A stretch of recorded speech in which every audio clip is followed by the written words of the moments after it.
Good morning બેટા. હવે last time જે ચર્ચા કરી તેની અંદર આપણે એક ડ્રગ માટે વાત કરી ગયા હતા, પ્રતિ એસિડ ઔષધો અથવા પદાર્થો. બરાબર. હવે એના બંધારણ નીચે આપેલા છે, બંધારણ તૈયાર નથી કરવાના. તો હવે એના પછીના પ્રશ્ન ઉપર આપણે ફોકસ કરીએ. પ્રતિહિસ્ટેમાઇન. કયા પ્રશ્ન લઈશું આપણે?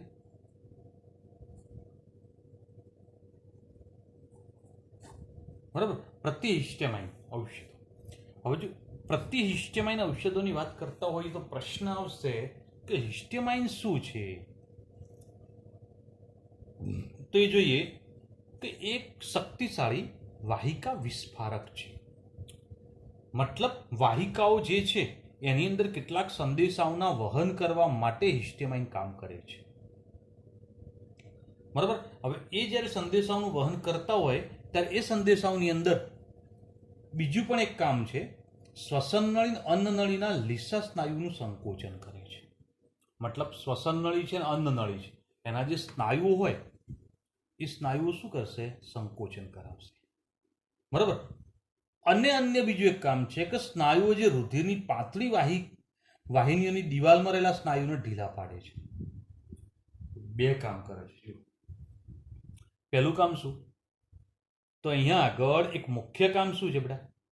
શક્તિશાળી વાહિકા વિસ્ફારક છે. મતલબ સંદેશાઓના વહન માટે એક શક્તિશાળી વહન કરતા છે. બરાબર. બીજો ઉપયોગ શું થયો? શ્વસન નળી અન્ન નળીના લીસા સ્નાયુનું સંકોચન કરાવે છે. એક આ પણ છે અગત્યનો એક ઉપયોગ. તો આપણા અન્ન નળીની અંદર આપણો અન્ન માર્ગ જે છે એમાં અને શ્વસન માર્ગ છે એ બંનેમાં લીસના સ્નાયુનું સંકોચન કરાવે છે. ત્યાર પછી રુધિરનું જે વહન થતું હોય એની અંદર વહન માટેની પાતળી વાહિનીઓ હોય એમાં રહેલા સ્નાયુઓને ઢીલા પાડે છે.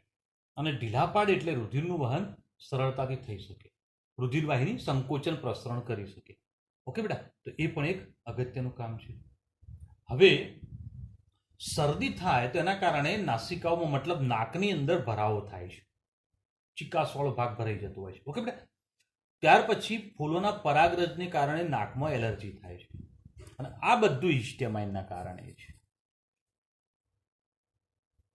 તો હિસ્ટેમાઇન વધારે ઉત્પન્ન થાય તો આપણે નાકની અંદર એલર્જી કરશે, ચિકાસવાળો ભાગ ઉત્પન્ન થવાનું શરૂ થશે. કેમ? આપણે બોલ્યા કે ભાઈ શ્વસન નળી અન્ન નળી બંને નળીઓની અંદર સ્નાયુઓનું સંકોચન કરાવે છે. હવે આપણા નાકની અંદર અને ગળાની અંદર જે સ્નાયુઓ છે એનું સંકોચન કરાવે એ દરમિયાન ચિકાસવાળો પદાર્થ ઉત્પન્ન થવાનું શરૂ થઈ જાય, એટલે નાક અને ગળામાં કફ થવાનું શરૂ થઈ જાય અને શરદીની અસર શરૂ થઈ જાય. ઓકે. અને આ બધા માટે કોણ જવાબદાર છે? હિસ્ટેમાઇન જવાબદાર છે. ઓકે. ફૂલોની અંદરથી જે પરાગરજ નીકળતું હોય છે એ પરાગરજ જે છે આપણા નાકમાં જાય તો એના કારણે પણ એલર્જી થાય, છીંકો આવવાનું શરૂ થઈ જાય છે. તો એ માટે પણ હિસ્ટેમાઇન જવાબદાર છે. મતલબ હિસ્ટેમાઇન એલર્જી ઉત્પન્ન કરે છે. જો હિસ્ટેમાઇનનું બીજું કાર્ય આવ્યું. પહેલું શું હતું? જઠરની અંદર એ રાસાયણિક સંદેશાવાહક તરીકે કામ કરતું હતું, જેના કારણે જઠરની અંદરથી હિસ્ટેમાઇનના કારણે શું થતું હતું બેટા? લાસ્ટ ટાઈમ જોઈ ગયા એ પ્રમાણે તો HCl અને પેપ્સિન આ બેનું ઉત્પન્ન કરતું હતું. તો આ જઠરમાં ક્રિયા સમજ્યા હતા. ઓકે. અને જો હિસ્ટામાઇન વધારે સંદેશાઓ પહોંચાડતા HCl વધારે ઉત્પન્ન થાય એસિડિટી થાય તો હિસ્ટામાઇન અટકાવવા માટે લાસ્ટ ટાઈમ આપણે જોઈ ગયા હતા આગળના એપિસોડમાં. પણ અહીંયા આગળ હિસ્ટામાઇન અલગ અસર કરે છે. અહીં હિસ્ટામાઇન શું કહે છે બેટા? શરદી કરે છે. બરાબર. અને નાકની અંદરની નાસિકાઓને ભરી કાઢે છે. તો એના માટે સંશ્લેષિત ઔષધ તરીકે હિસ્ટામાઇનને રોકવા માટે પ્રતિહિસ્ટામાઇન ઔષધ તરીકે બ્રોમફેનિરામાઇન ઉપયોગમાં લેવામાં આવે છે. બરાબર. બ્રોમફેનિરામાઇન દવાનું નામ છે. એ દવા જે છે કંપનીએ રાખેલું નામ ડિમેટમ. બ્રોમફેનિરામાઇનની જગ્યાએ હાલ ક્લોરફેનિરામાઇન પણ વપરાય છે. બરાબર. તો ક્લોરફેનિરામાઇન પણ અહીંયા લઈ શકીએ, ઉપયોગ કરી શકીએ છીએ. બીજી વાત આવે છે ટર્ફેનાડિન, જે કંપની રાખેલું નામ સેલ્ડા. ઓકે. અને આ બંને દવાઓ પ્રતિહિસ્ટામાઇન દવાઓ છે જે એલર્જીમાં કામ આવે છે. બરાબર. શરદી થઈ હોય એની અંદર. હવે હિસ્ટામાઇનની અસર જે છે એ શું કરશે બેટા? તો અહીંયા આગળ આપણે એને સમજવાનો ટ્રાય કરીએ. કે ગ્રાહી પદાર્થના બંધન સ્થાન સાથે જોડાય છે. હવે સંશ્લેષિત ઔષધો જે છે, દવાઓ આ બધી એ શું કરે? હિસ્ટામાઇન સાથે સ્પર્ધા કરે. જુઓ તમે સમજો, હિસ્ટામાઇન, આ હિસ્ટામાઇન અલગ કામ કરે છે, પાચન માટે છે, એની વાત નથી કરતા. આપણે હાલ એલર્જી માટે જે હિસ્ટામાઇન કામ કરે છે એની વાત કરીએ છીએ. જે આપણે નાક અને ગળાની અંદર સ્નાયુઓને આપણે એની અસર કરતું હોય છે, જેના કારણે નાકની અંદર નાસિકાઓ ભરાઈ જાય છે, ચિકાસવાળો પદાર્થ આવી જાય છે, તો એ હિસ્ટામાઇનના કારણે છે. તો હિસ્ટામાઇન ત્યાં આગળ રાસાયણિક સંદેશાવાહક તરીકે ગ્રાહી પદાર્થના બંધન સ્થાન સાથે જોડાય છે. ઓકે, તો કાલે વાત કરી હતી એ પ્રમાણે. અને હિસ્ટામાઇન જો અહીંયા આગળ જોડાઈ જાય તો સંદેશો પહોંચે, ચિકાસવાળો પદાર્થ નીકળવાનો શરૂ થાય. અને હિસ્ટામાઇનને રોકી દઈએ તો ચિકાસવાળો પદાર્થ નીકળવાનું બંધ થઈ જશે, શરદીમાં આપણને રાહત લાગશે. તેના માટે રાસાયણિક સંદેશાવાહક તરીકે કોણ કામ કરે છે? હવે આવશે તો જે હિસ્ટામાઇન સાથે સ્પર્ધા કરશે, અને જેના કારણે હિસ્ટામાઇન અહીંયા આગળ જોડાવા આવે એના પહેલા આપણી આ દવાઓ જોડાઈ જશે, કોઈ પણ બંનેમાંથી. સમજી ગયા બેટા? તો જેના કારણે સંદેશો મળવાનો બંધ થઈ જાય, ચિકાસવાળો પદાર્થ નીકળવાનો બંધ થઈ જાય, જેના કારણે આપણને શરદીમાં રાહત થઈ હોય એવું તરત જ લાગે. બરોબર? તો ક્લોરફેનરમાઇન અને બ્રોમફેનરમાઇન મેલિએટ જે છે એ શું છે, તો આપણે એને સમજવાનો ટ્રાય કરી ગયા. ઓકે બેટા, તો પોઈન્ટ સમજી લેવા. હવે આવી દવાઓ તરીકે તમે જો કફ સિરપ આવતી હોય છે, અને કફ સિરપની અંદર ક્લોરફેનરમાઇન મેલિએટ આવે છે. તમે કફ સિરપ ઉપર મેં તમને કહ્યું કોઈ કંપની રાખેલું નામ નહીં વાંચવાનું, દવાનું નામ વાંચવાનું. તમારા ઘરે પણ કોઈ કફ સિરપ પડી હોય, આયુર્વેદિક નહીં હોય, એલોપેથી, તો એ દવાના ઉપર લેબલ જોજો, અને લેબલ ઉપર લખેલું હશે ક્લોરફેનરમાઇન મેલિએટ, ડેક્સ્ટ્રોમેથોર્ફન, કેફીન, આવા અંદર દવાઓના નામ અંદર લખેલું છે. અને જો આવી દવાઓ અંદર લખેલી હોય તો એ શું છે, તો અહીંયા આગળ સ્પષ્ટ રીતે વાત છે કે ભાઈ એ દવા આ રીતે શરદીમાં અસર કરે છે. એમાં ડેક્સ્ટ્રોમિથોર્ફન પણ આ રીતે અસર કરે છે. પણ ડેક્સ્ટ્રોમિથોર્ફનની એક સાઇડ ઇફેક્ટ છે, ઊંઘ આવે. એના કારણે આવી કફ સિરપોનો ઉપયોગ વધારે કરવો જોઈએ નહીં. ઓકે બેટા? તો કફ સિરપનો ઉપયોગ વધારે ન કરવો જોઈએ. કેમ? ઊંઘ આવે, આપણી ચેતાતંત્ર ઉપર અસર કરે છે, જેના કારણે હાનિકારક અસર થઈ શકે. કેટલાક લોકો આવી કફ સિરપનો ઉપયોગ વ્યસન તરીકે પણ કરતા હોય છે, પણ એ નુકસાન કરતા છે, લાંબા ગાળે નુકસાન કરી શકે. હવે પ્રશ્ન એક ઉદ્ભવ્યો નવો, કયો? કે ભાઈ હિસ્ટામાઇન જો જઠરની અંદર HCl અને પેપ્સિનના સ્ત્રાવને પ્રેરિત કરે છે, તો હિસ્ટામાઇન એક બીજું પણ કાર્ય કરે છે. કયું? તો અહીંયા આગળ અન્નનળી અને શ્વસન નળી આ બંનેની અંદરના લીસા સ્નાયુઓને સંકોચે છે. ઓકે, અને જો બંને કામ હિસ્ટામાઇન દ્વારા થતા હોય તો પછી એવો પ્રશ્ન ના થાય કે ભાઈ આના માટે આપણે દવા કઈ લીધી હતી? વિચારો. એસિડિટી માટે તો રેનિટીડિન. બરાબર? હવે ઘરમાં રેનિટીડિન પડેલી હોય અને શરદી થઈ ગઈ હોય તો આપણે એમ કે રેનિટીડિન લઈ લઈએ તો શું વાતું છે? પ્રતિહિસ્ટામાઇન તો આવે છે અને પ્રતિહિસ્ટામાઇન આવે છે. તો પ્રતિહિસ્ટામાઇન તરીકે બંને ઔષધો અલગ અલગ રીતે કામ કરે છે. આ પ્રતિ એસિડ ઔષધ છે અને આ પ્રતિ એલર્જીક ઔષધ છે. પ્રતિ એસિડ ઔષધનો પ્રતિ એલર્જીક તરીકે અને પ્રતિ એલર્જીક ઔષધનો પ્રતિ એસિડ તરીકે ના વાપરી શકાય, ના ઉપયોગ કરી શકાય. મતલબ રેનિટીડિન પડેલી હોય અને આ એસિડિટીમાં કામ કરતી હોય અને શરદી થઈ હોય, શરદીની દવા હાલ બહાર ક્યાં લેવા જવું? ચલો રેનિટીડિન લઈ લઈએ. આ હિસ્ટામાઇનના જ રોગ જ છે ને.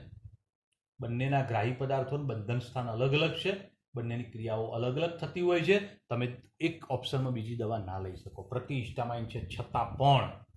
ઓકે બેટા, આ પોઈન્ટ ધ્યાન રાખવાનો. બોલો, કમ્પ્લીટ? ક્લિયર? ઓકે.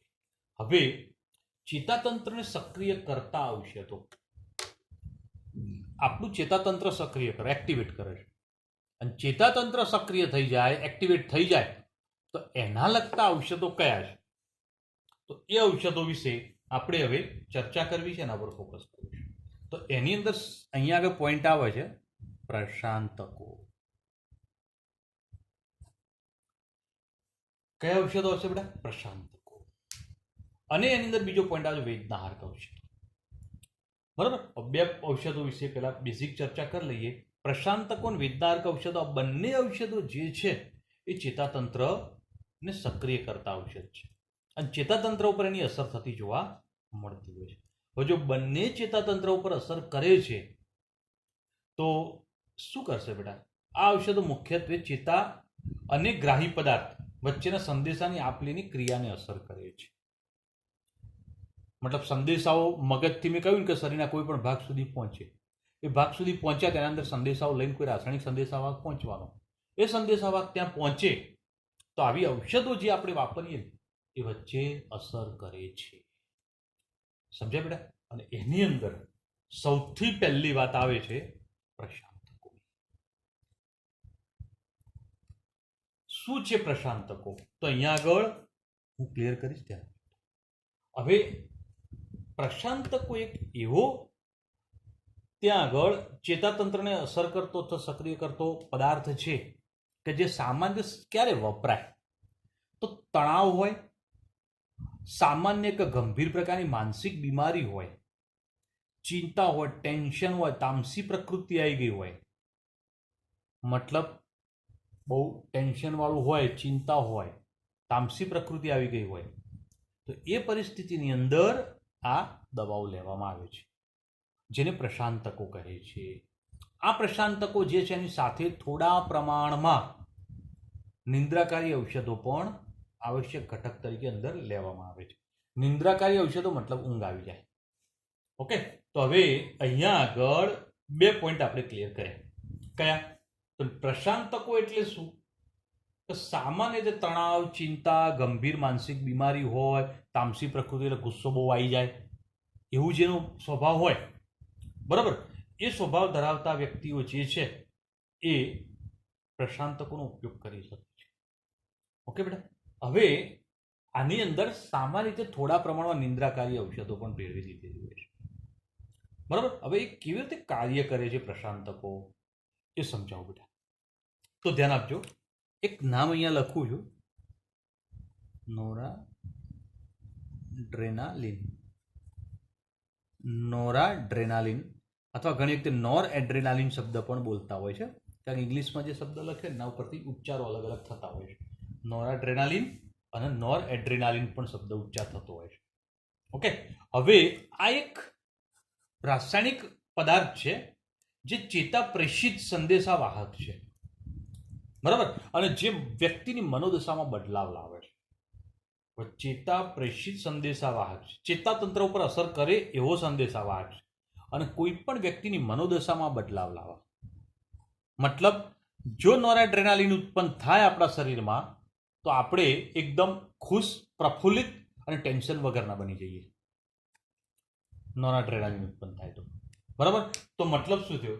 તો સામાન્ય જો કોઈ ભાઈબંધો મળી જાય, મિત્રો મળી જાય, આપણા અનુકૂળ એવી કોઈ વ્યક્તિને મળી ગયા તો શું થશે? આપણે એકદમ ખુશ રહીએ છીએ, એકદમ પ્રફુલ્લિત રહીએ છીએ. કેમ એકદમ પ્રફુલ્લિત ને ખુશ રહીએ? કારણ કે આપણા શરીરની અંદર નોરાડ્રેનાલિન ઉત્પન્ન થવાનું શરૂ થઈ જાય, અને જેટલું વધારેમાં વધારે નોરાડ્રેનાલિન ઉત્પન્ન થાય એટલે આપણે વધુ ખુશ.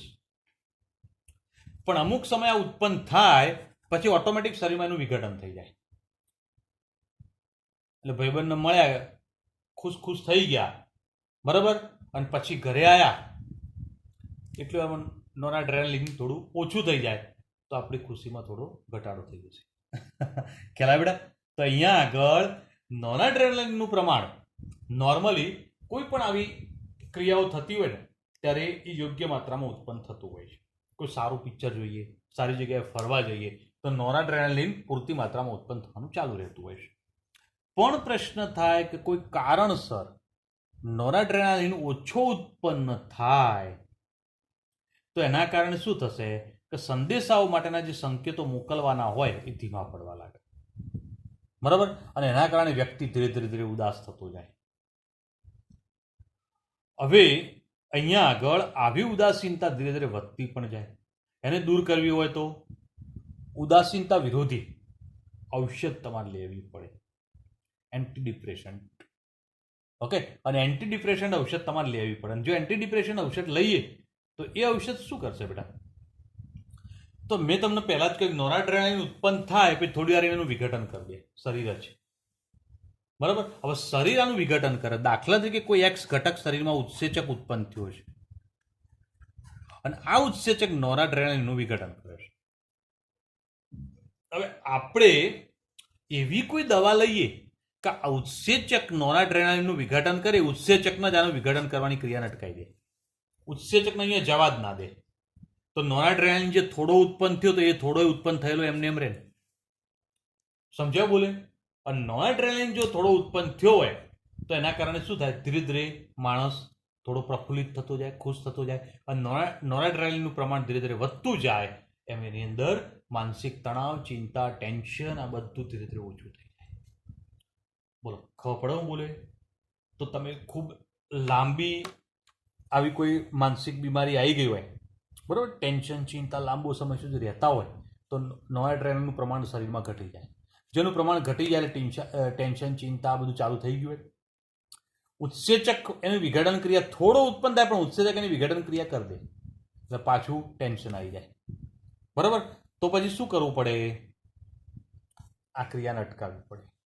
તો એ અટકાવવા માટે આપણે દવા લેવી, બરાબર, અને એના કારણે ઉત્સેચક નિરોધી પદાર્થ લેવો પડે, જે ચેતાપ્રેષિત ધીમે ધીમે ચયાપચય થાય છે, બરાબર, અને એના કારણે આને લાંબો સમય સક્રિય રાખે છે.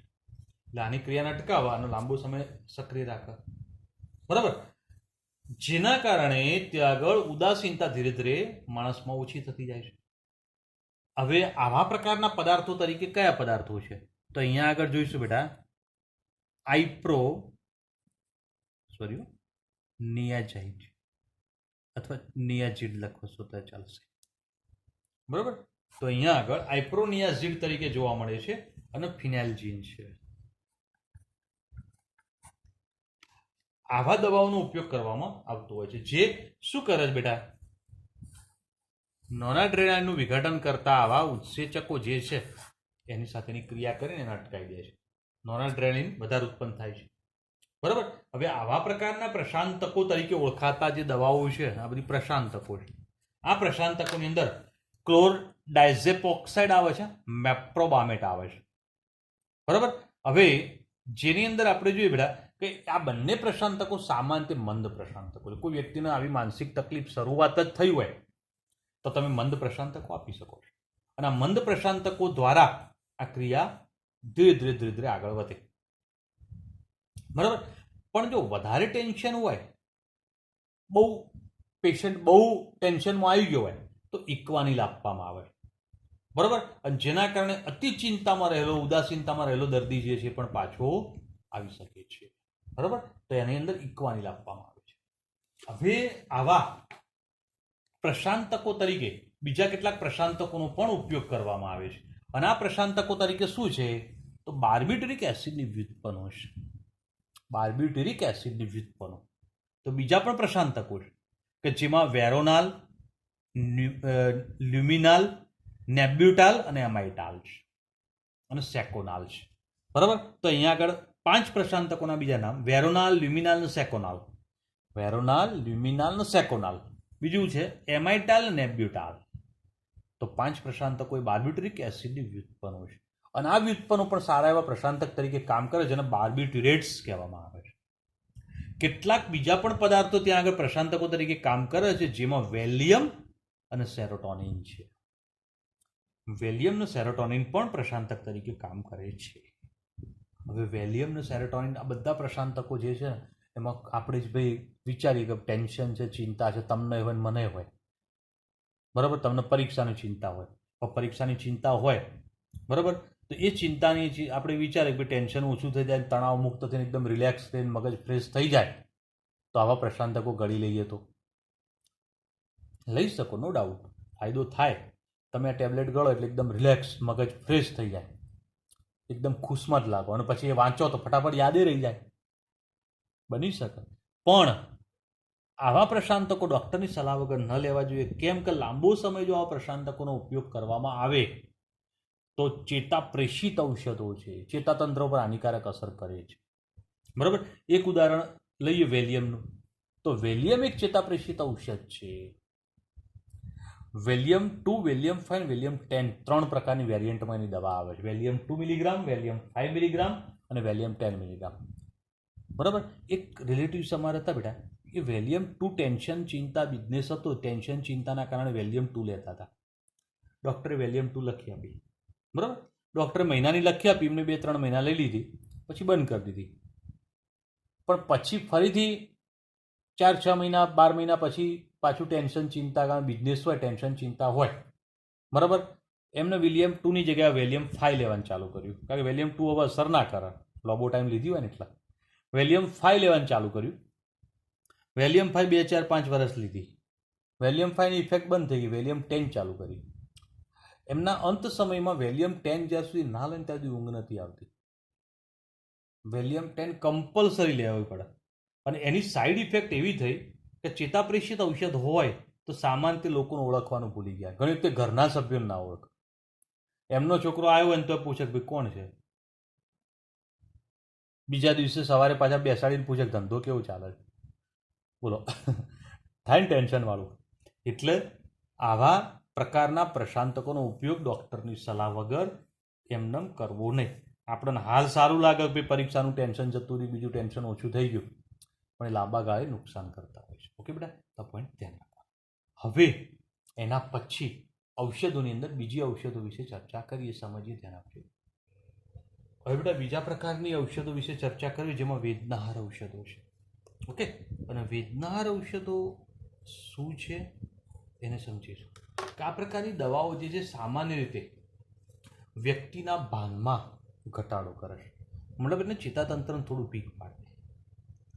માનસિક અસ્વસ્થ સ્થિતિ હોય તો એની અંદર પણ અસર કરે છે. અસમન્વય લકવો હોય, ચેતાતંત્રના અન્ય કોઈ ખલેલ પહોંચેડું હોય તો અહીંયા આગળ એના વિના આની અસર કરાવે. મતલબ ચેતાતંત્રને બહુ હાનિકારક અસર કરતું નથી. ઓકે બેટા, તો આવા પ્રકારની દવાઓ જે વેદનાહારક ઔષધો છે. અને આવી વેદનાહારક ઔષધોની અંદર બે આવે, બિનમાદક અને માદક. બિનમાદકનો મતલબ જે વ્યસનકારી નથી, અને માદક વેદનાહારકનો મતલબ જે વ્યસનકારી છે. આપણે પહેલા બિનમાદક વેદનાહારક ઔષધો વિશે ચર્ચા કરીએ, બરાબર. તો અહીંયા આગળ પહેલી ચર્ચા કોની કરીશું બેટા? બિનમાદક, જે વ્યસનકારી અસર નથી કરતા, એને સમજીએ. હવે આ ઔષધો જે છે શું છે, કયા પ્રકારની છે, પહેલા એના બેઝિક વાતથી થોડી ચર્ચા તમને ક્લિયર કરાવું, ધ્યાન આપજો, બરોબર. અને સમજજો કે ભાઈ આપણે કોઈ જગ્યાએ બહુ ચાલીએ, એક્સરસાઇઝ કરીએ, કે કોઈ પણ પરિશ્રમ કરીએ તો એના કારણે આપણા શરીરમાં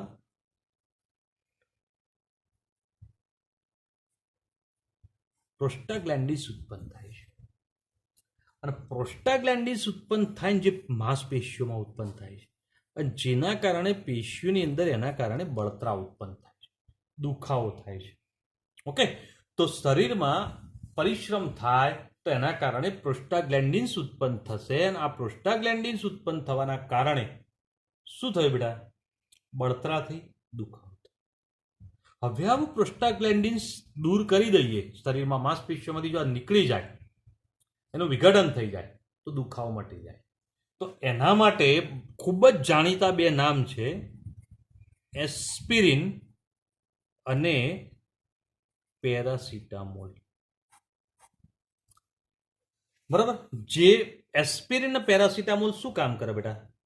તો અહીંયા આગળ આના સંશ્લેષણને નિરોધી દે છે, જેના કારણે જે માંસપેશીઓમાં દુખાવો બળતરા ઉત્પન્ન કરેલું છે, ઓકે, અથવા સંધિવા થતો હોય, સાંધામાં દુખાવો થતો હોય, તો એ બધું મટાડવા માટેનો ઉપયોગ કરી શકાય છે. ઓકે બેટા, તો આ પોઈન્ટ ધ્યાનમાં રાખો. હવે અહીંયા આગળ આ બંને વેદનાહારક ઔષધો છે, દુખાવો દૂર કરે છે, પ્રોસ્ટાગ્લેન્ડિન્સને રોકે છે, જેના કારણે આપણને ફાયદો થાય છે. પણ આ બંનેની બીજી અસરો પણ છે. શું છે?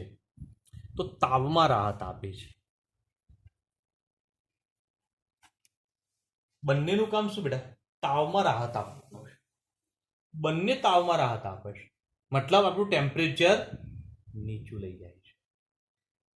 ઓકે, પણ એસ્પિરિનની એક વિશિષ્ટ કાર્ય પદ્ધતિ છે, એક વિશિષ્ટ કાર્ય કરે છે. કયું? લઘુપટ્ટિકાનું સ્કંદન જે છે ને એને રોકે છે. લઘુપટ્ટિકા પ્લેટલેટ કાઉન્ટ. હવે આપણું લોહી ગંઠાઈ જવાની ક્રિયા, લોહી જામી જવાની ક્રિયા કોણ કરાવે? લઘુપટ્ટિકા, પ્લેટલેટ. અને એના કારણે લોહી ઘટ્ટ બનતું જાય, લોહી જામતું જાય. પણ એસ્પિરિન લઈએ ને તો આની ક્રિયાને અવરોધી દે છે, જેના કારણે લોહીને પાતળું રાખે છે, લોહીને જામવા જ નહીં દેતો. અને લોહીને જામવા જ ના દે, લોહીને ઘટ ના થવા દે, તો એના કારણે શું થાય બેટા? હાર્ટ એટેકનો પ્રોબ્લેમ અહીંથી બચી શકાય. કોના કારણે? એસ્પિરિન. તો જનરલી તમને તાવ આવતો હોય ને તો પેરાસિટામોલનો મોટે ભાગે ડોક્ટર ઉપયોગ કરતા હોય. તો પેરાસિટામોલ બંને અસર કરે, તાવમાં પણ અસર કરે ને દુખાવામાં અસર કરે. ચલો, ફાયદો થઈ ગયો.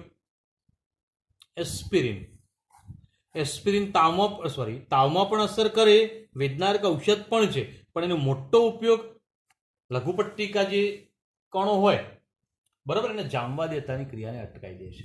મતલબ લોહી એના કારણે જામતું નથી, હાર્ટ એટેકનો ફાયદો થાય. જેના કારણે હાર્ટ એટેકના જેટલા પણ દર્દી હશે એ બધાની દવામાં એસ્પિરિન હશે જ. તમારા ઘરે કોઈ હાર્ટનો પેશન્ટ હોય તો એને જો દવા રેગ્યુલર હાર્ટની ચાલુ હોય ને તો એ દવાની અંદર જો એસ્પિરિન હશે, લોહી પાતળું કરવા માટે વપરાય, લોહીને જામવા જ ના દે.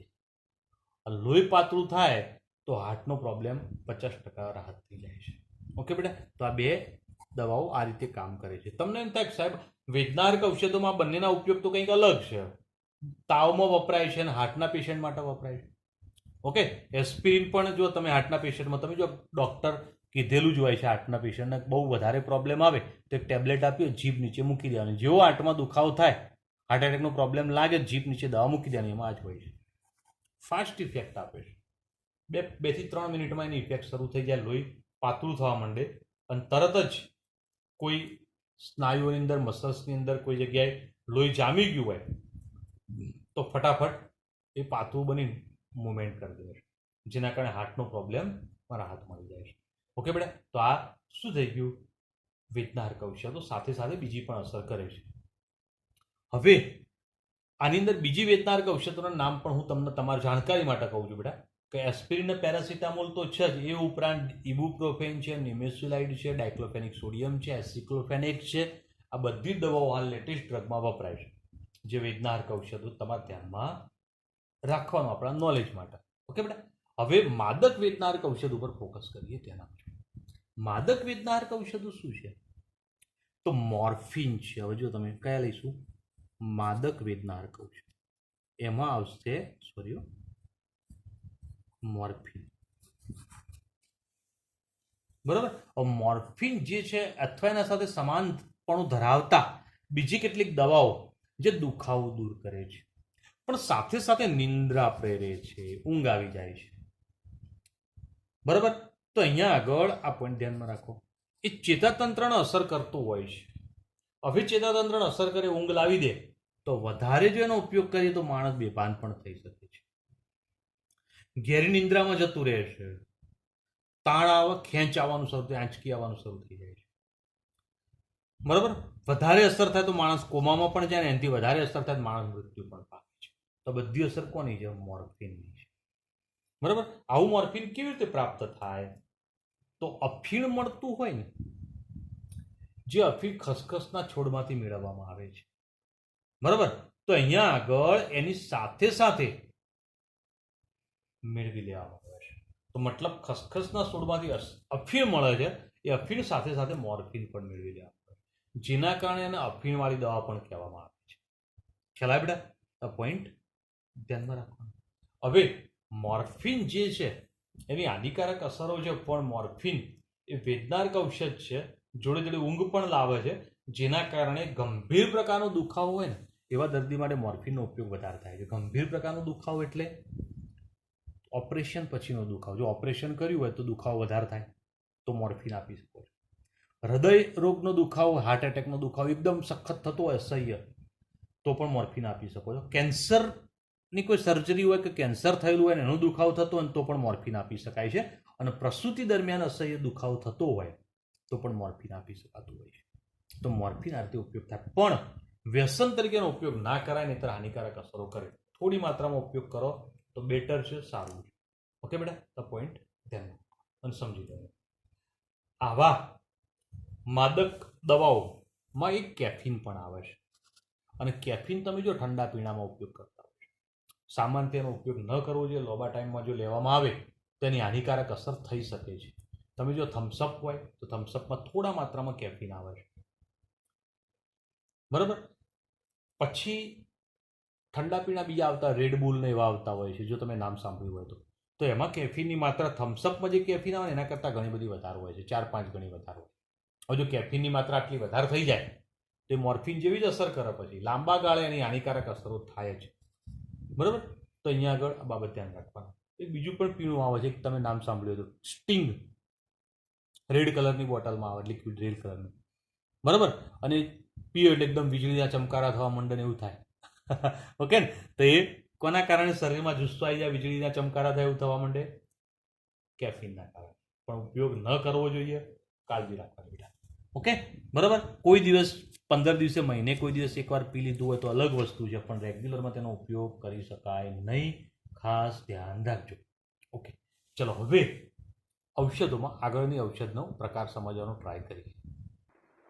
હવે બેટા આગળ ઔષધોમાં પ્રતિસૂક્ષ્મજીવી ઔષધો વિશે ચર્ચા કરીએ. પ્રતિસૂક્ષ્મજીવી ઔષધો શું છે? મતલબ મનુષ્ય અને પ્રાણીઓની અંદર જુદા જુદા પ્રકારના સૂક્ષ્મ જીવો જેવા કે બેક્ટેરિયા, ફૂગ છે, વાયરસ છે, જે રોગકારી સૂક્ષ્મજીવો છે, અને જેના કારણે આપણા શરીરની અંદર અલગ અલગ પ્રકારના રોગો માટે આવા સૂક્ષ્મજીવો જવાબદાર છે.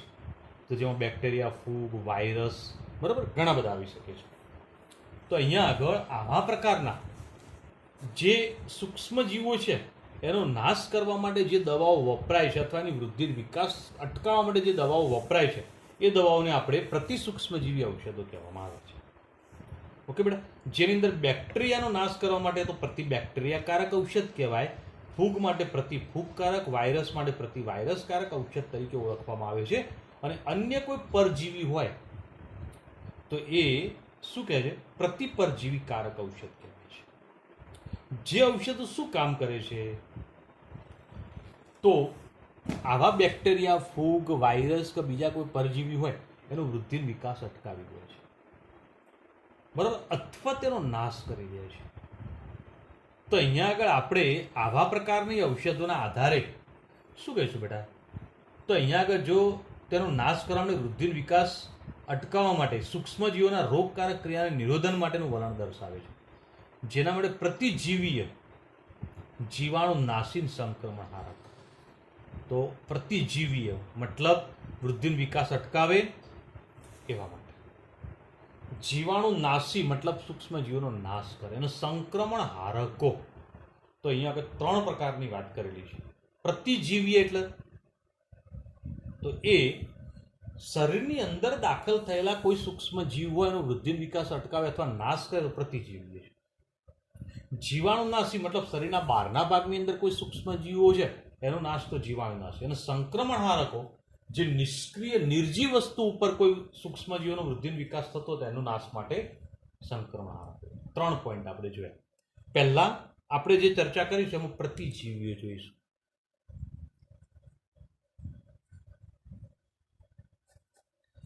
બરાબર, તો પ્રતિજીવી એટલે શું? તો માનવ તથા પ્રાણીઓ માટે ઓછા ઝેરી હોવાના કારણે સંક્રમણના ઉપચારમાં ઉપયોગ થાય છે. બરાબર, તો હવે એને સમજવા માટે આગળ ચર્ચા કરીએ. હવે બેટા પ્રતિજીવી ઔષધો બને કેવી રીતે? તો એના ઉપર ફોકસ કરીએ. ધ્યાન આપજો કે બેક્ટેરિયા, ફૂગ અને મોલ્ડ જેવા જીવો, સૂક્ષ્મ જીવો કયા બેટા? બરોબર સમજો. બેક્ટેરિયા, ફૂગ, મોલ્ટ, આ બધા સૂક્ષ્મ જીવો છે. અને આ સૂક્ષ્મજીવો પોતાની જૈવિક ક્રિયા દરમિયાન કેટલાક પ્રકારના રસાયણો ઉત્પન્ન કરે છે. સમજ્યા બોલે? અને આ રાસાયણિક પદાર્થો જે છે એ કોઈ અન્ય સૂક્ષ્મ જીવો માટે તેની વૃદ્ધિ વિકાસ અટકાવે અથવા તેનો નાશ કરે એવા રાસાયણિક પદાર્થો ઉત્પન્ન થાય જે પ્રતિજીવીઓ છે. બોલો વાત મગજ બેઠી. આવા રસાયણો બન્યા ક્યાંથી? બેક્ટેરિયા, ફૂગ કે મોલ્ડ કે જેના અંદર ચયાપચયીય ક્રિયાઓ થતી હોય એની ક્રિયા દરમિયાન રસાયણો ઉત્પન્ન થાય. અને એ રસાયણો એવા હોય કે બીજા કોઈ સૂક્ષ્મ જીવ હોય, મતલબ એક પ્રકારનો બેક્ટેરિયા બીજા પ્રકારના બેક્ટેરિયા માટે હાનિકારક હોઈ શકે છે, તેનો નાશ કરવા માટે, એનો વૃદ્ધિ વિકાસ અટકાવવા માટે મદદરૂપ. ઓકે, તો સૂક્ષ્મ જીવોમાંથી જ મળતી આવી નિપજોનો ઉપયોગ, મતલબ આવા રસાયણોનો ઉપયોગ આ રીતે કરવામાં આવતો હતો. સમજ્યા બેટા? અને બેક્ટેરિયાનો નાશ કરવા માટે મોટે ભાગે પ્રતિબેક્ટેરિયાકારક તરીકે આવા રસાયણો સક્રિય હતા.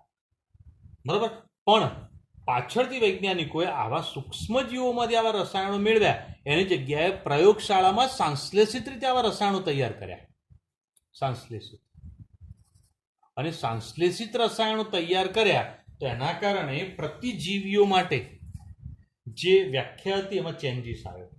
શું ચેન્જીસ લાયા? તો હવે એ ચેન્જીસ જે છે એ સમજવાનો પ્રયત્ન કરીએ. બેટા ધ્યાન આપજો. પ્રતિજીવી એવા પદાર્થો કહેવાય છે જે પૂર્ણ રીતે એટલે સંપૂર્ણ રીતે સંશ્લેષિત હોય અથવા આંશિક રીતે સંશ્લેષિત હોય, બરાબર. અને એવા રસાયણો કે જેની ઓછી સાંદ્રતા પણ સૂક્ષ્મજીવોની ચયાપચયીય ક્રિયા ઉપર નુકસાન કરે અથવા ખલેલ પહોંચાડે, એટલે એની ચયાપચયીય ક્રિયા અટકાવી દે. દાખલા તરીકે આ બેક્ટેરિયા ગણીએ આપણે. હવે આ બેક્ટેરિયાના રસાયણ છે એના ચયાપચયીય ક્રિયાને ખલેલ પહોંચાડે અને બેક્ટેરિયા નાશ કરી દે, તો મતલબ આ રસાયણ શું કહેવાય? પ્રતિજીવી ઔષધ કહેવાય, દવા કહેવાય. બોલો, ખબર પડી? અથવા એની વૃદ્ધિ વિકાસ અટકાવી દે. હવે 100 બેક્ટેરિયા પડે 100ના 100 જ રહે અને આગળ વધે જ નહીં તો વૃદ્ધિ વિકાસ અટકી ગયો, તો મતલબ આપણે રોગથી બચી જઈએ. અથવા એને મારી નાખે તો પણ આપણે રોગથી બચી જઈએ, બરાબર. હવે આવા રસાયણો દ્વારા આનો ઈલાજ કરવો એ કેવી રીતે શક્ય બન્યું, તો એના માટે સમજવાનો પ્રયત્ન કરીશું, ચર્ચા કરીશું. ધ્યાન આપજો બેટા.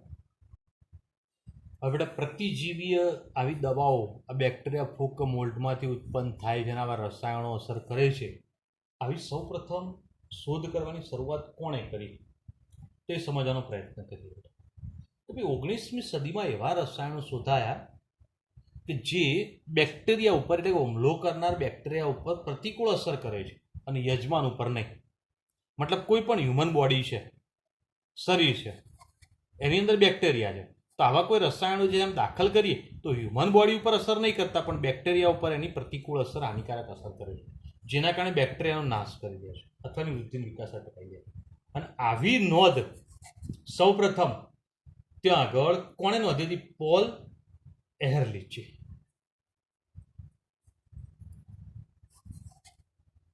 અને એહરલિચે સૌપ્રથમ આવું નોંધ્યું અને એના ઉપરથી એને સિફિલિસની બીમારી હોય ને, બરાબર, તો એના માટે ઓછા વિષાણુ પદાર્થ તરીકે એને એક દવા શોધી કાઢી જે આર્સફેનેમાઇન તરીકે ઓળખાય છે. હવે આર્સફેનેમાઇન પ્રકારની ઔષધ વિકસાવી અને આ ઔષધ જે છે એ એટલે એનો મતલબ શું બેટા? તો સિફિલિસ એટલે શરીર ઉપર કોઈ પણ ભાગમાં ચાંદા પડી જવા, અને આ ચાંદા પડવાની ક્રિયા જો વધી જાય તો એની અસર મગજ, હૃદય ઉપર અને બીજા અવયવ ઉપર શરૂ થઈ જાય છે, બરાબર. તો આ ખૂબ તકલીફ ઊભી કરે છે, બેક્ટેરિયા દ્વારા થતી તકલીફ છે. એના માટે એને આ દવા શોધી જેને સાલ્વરસેન પણ કહેવામાં આવે છે. ઓકે બેટા, અને સાલ્વરસેન નામથી ઓળખાય છે. હવે આ શોધ એણે કરી, એના કારણે એહરલિચને નોબેલ પારિતોષિક પણ મળ્યું, બરાબર. હવે આ જે છે સાલ્વરસેન એ આપણા માટે હાનિકારક અસર કરે છે, આપણા માટે ઝેરી પણ છે, પણ આપણા કરતાં પણ બેક્ટેરિયા ઉપર વધુ ઝેરી છે, જેના કારણે થોડી ઘણી અસર આપણા ઉપર અસર ઝેરી થાય પણ સિફિલિસનો નાશ કરી દે, બેક્ટેરિયા માટે વધુ ઝેરી છે. એને કેવી રીતે રજૂઆત કરી? તો એની રજૂઆત જે છે એ આર્સેનિફેનેમાઇનની અંદર શું હતું બેટા? તો આર્સેનિક સાથે ડબલ બોન્ડ હતો. એમાં આર્સફેનેમાઇનમાં આર્સેનિક વચ્ચે ડબલ બોન્ડ હતો. આ ડબલ બોન્ડ વાળી રચનાને કેવી રીતે લાયા?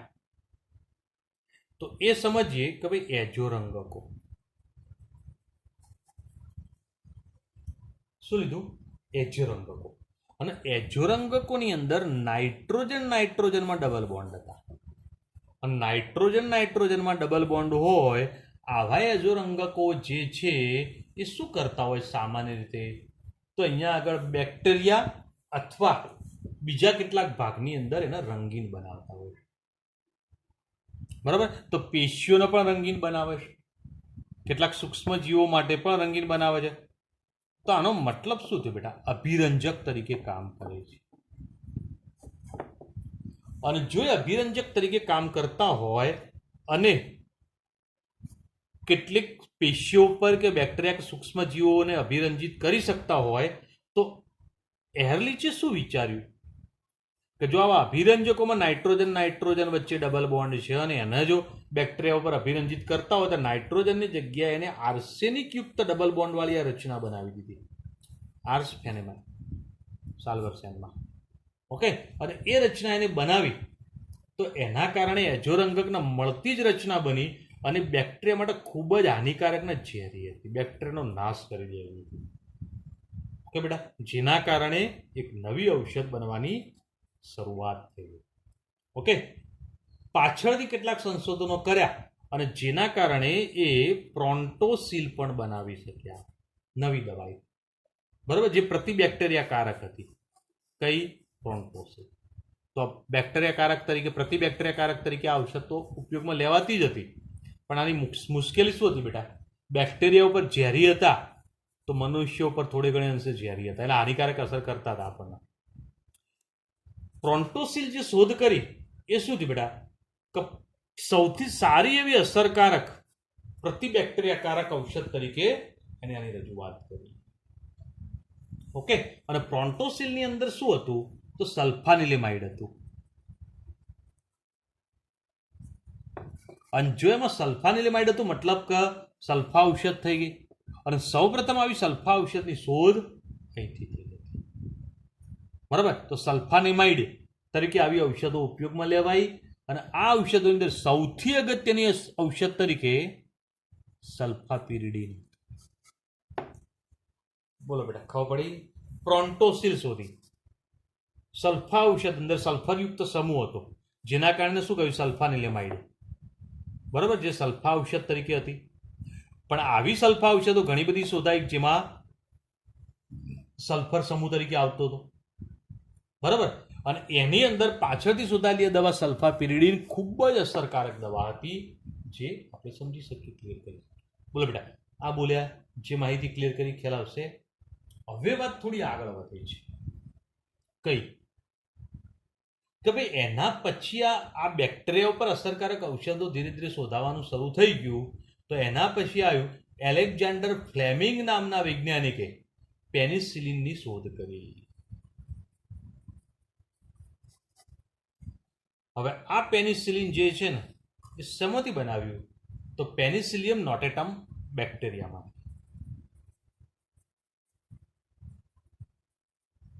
આ બેક્ટેરિયા હતા અને બેક્ટેરિયા પોતાની જૈવિક ક્રિયા દરમિયાન જે રસાયણો ઉત્પન્ન કરતા તેમાંથી પેનિસિલિન તૈયાર કર્યું.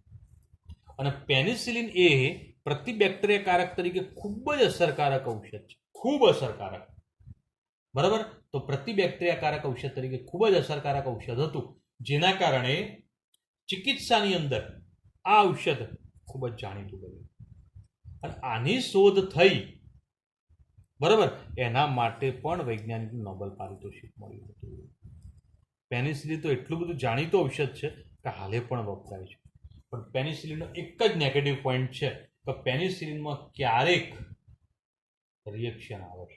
એટલે કોઈને રિએક્શન આવે, કોઈને ના આવે, પણ 100માંથી 15-20 જણના આવે. એટલે ડૉક્ટર તમને પૂછીને જ પેનિસિલિનનું ઇન્જેક્શન આપો. પણ પેનિસિલિન આપ્યું એટલે મોટે ભાગે સામાન્ય મોટાભાગના બેક્ટેરિયા ઉપર એ હાનિકારક અસર કરે છે. ઓકે બેટા, તો પેનિસિલિન આ રીતે ખૂબ જ અગત્યનું બેક્ટેરિયા નાશક છે, પ્રતિબેક્ટેરિયા ઔષધ છે. બરાબર, અને પેનિસિલિન જે છે એનું આખી પ્રોસેસ, શુદ્ધિકરણ, એનું આખું ટ્રાયલના બધું લેવામાં 13 વર્ષ નીકળી ગયા હતા. બરાબર, તો બહુ લાંબી પ્રક્રિયા હોય છે અને આપણે સમજી શકીએ છીએ. હવે આગળ વાત કરીએ બેટા, તો પ્રતિજીવીય ઔષધોની અંદર 2 પ્રકારના આવે.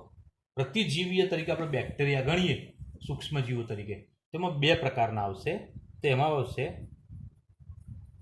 બેક્ટેરિયા નાશક, બરાબર, અને બીજા કયા આવશે બેટા? બેક્ટેરિયા નિરોધક. બેક્ટેરિયાનો નાશ કરી દે. કેટલીક દવાઓ એવી આવે કે દવા લો ને તો આપણા શરીરમાં રહેલા બધા બેક્ટેરિયા મરી જાય, નાશ કરી દે. અને કેટલીક દવાઓ એવી છે કે જે બેક્ટેરિયાનો અવરોધી દે, એનો વૃદ્ધિ વિકાસ અટકાવી દે. તો બેક્ટેરિયા નાશક તરીકે તો પેનિસિલિન. બીજા છે તો અહીંયા આગળ એમિનો ગ્લાયકોસાઇડ, ઓફ્લોક્સેસિન,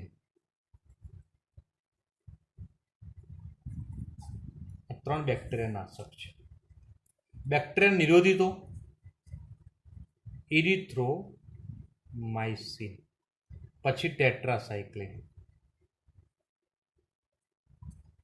ઓકે, અને ક્લોરએમ્ફેનિકોલ.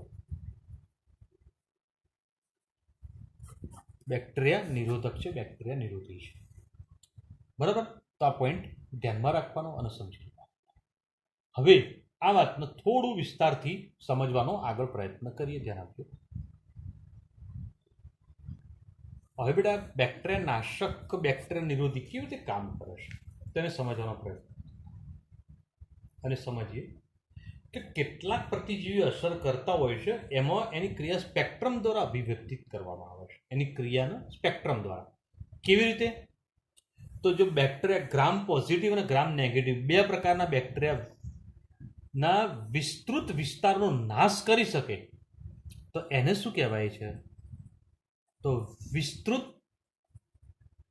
સ્પેક્ટ્રમ પ્રતિજીવી.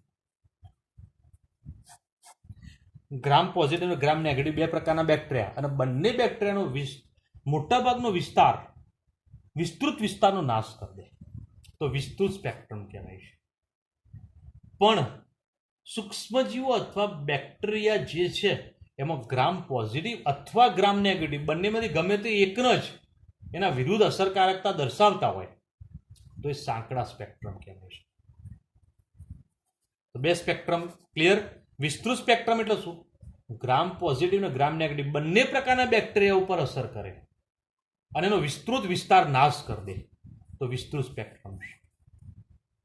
સાંકડા સ્પેક્ટ્રમ ગ્રામ પોઝિટિવ અથવા ગ્રામ નેગેટિવ, આમાં બંને એટલે અન્ય શબ્દ વાપર્યો અને આમાં અથવા શબ્દ વાપર્યો. આમાં અથવા બંનેમાંથી ગમે તે એક ના વિરુદ્ધ કાર્ય જે ઔષધો કરતા હોય એ સાંકડા સ્પેક્ટ્રમમાં ગણવામાં આવે છે. બોલો, વિસ્તૃત સ્પેક્ટ્રમ, સાંકડા સ્પેક્ટ્રમ, બે શબ્દો ક્લિયર? ઓકે. તો હવે આગળ વાત કરીએ અને સમજવાનો પ્રયત્ન. પેનિસિલિન જી એક સાંકડું સ્પેક્ટ્રમ ધરાવે છે, પણ પેનિસિલિન જી પછી એના જેવી જ બીજી એમ્પિસિલિન અને એમોક્સિસિલિન,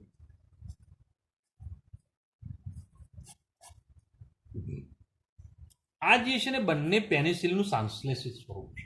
આ પેનિસિલિન એ જૂનું સ્વરૂપ છે, પણ હાલ આધુનિક રીતે એમ્પિસિલિન અને એમોક્સિસિલિનનો ઉપયોગ કરવામાં આવે છે.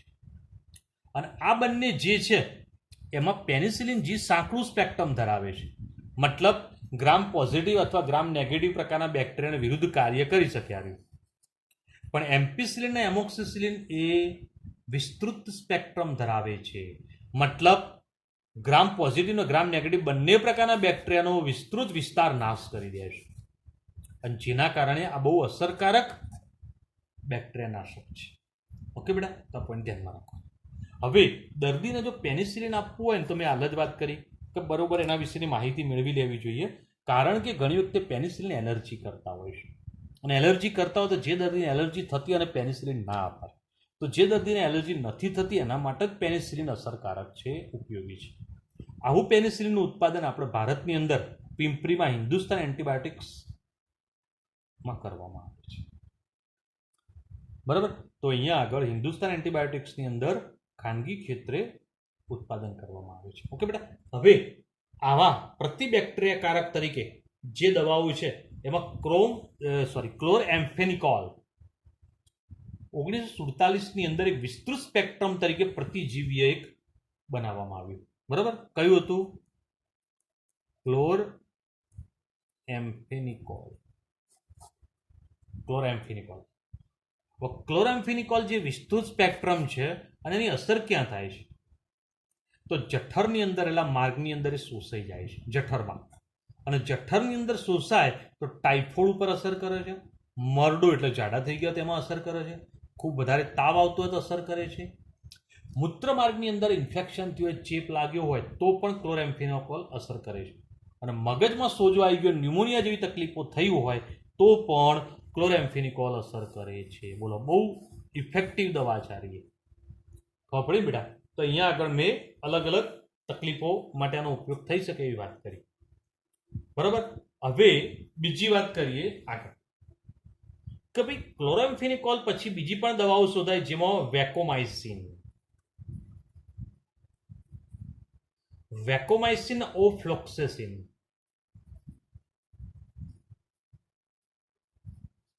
આ બંને દવાઓ જે છે એ વિસ્તૃત સ્પેક્ટ્રમ ધરાવે છે, મતલબ ગ્રામ પોઝિટિવ ગ્રામ નેગેટિવ બંને પ્રકારનો વિસ્તૃત વિસ્તારનો નાશ કરી દે, વિસ્તૃત સ્પેક્ટ્રમ ધરાવે છે, બરાબર. આ રીતે એ ઉપયોગી બને છે. બોલો ક્લિયર બેટા. જ્યારે એક લેટેસ્ટ ડ્રગ શોધાયું છે જેની અંદર ડિસિડાઝિરી, બરાબર. તો ડિસિડાઝિરીન પ્રકારની જે દવા છે એ કેન્સરના કોષોને વિભેદી એટલે કે ઓળખી અને તેના માટે વિશાળુ અસર કરે છે, મતલબ કેન્સરના કોષોને નાશ કરી દે છે. તો ખૂબ જ ઇફેક્ટિવ, ખૂબ જ ઉપયોગી દવા કહેવાય ડિસિડાઝિરીન, કે જે કેન્સરના કોષોને વિભેદિત કરે, મતલબ એને ઓળખે છે અને ઓળખ્યા પછી એનો નાશ પણ કરી દે છે. તો આવી દવા એ આપણે ઉપયોગમાં લઈ શકીએ. ક્લિયર કરી. બોલો બેટા. પ્રતિજીવી ઔષધો તરીકે જે દવાઓ લીધી ખબર પડી.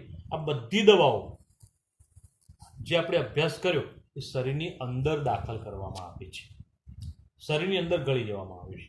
ઓકે બેટા. અને તેના આધારે બેક્ટેરિયાનો નાશ કરવામાં આવે છે, બરોબર. તો હવે જીવાણુનાશી સંક્રમણ હારકની ચર્ચા આપણે નેક્સ્ટ એપિસોડમાં કરીશું.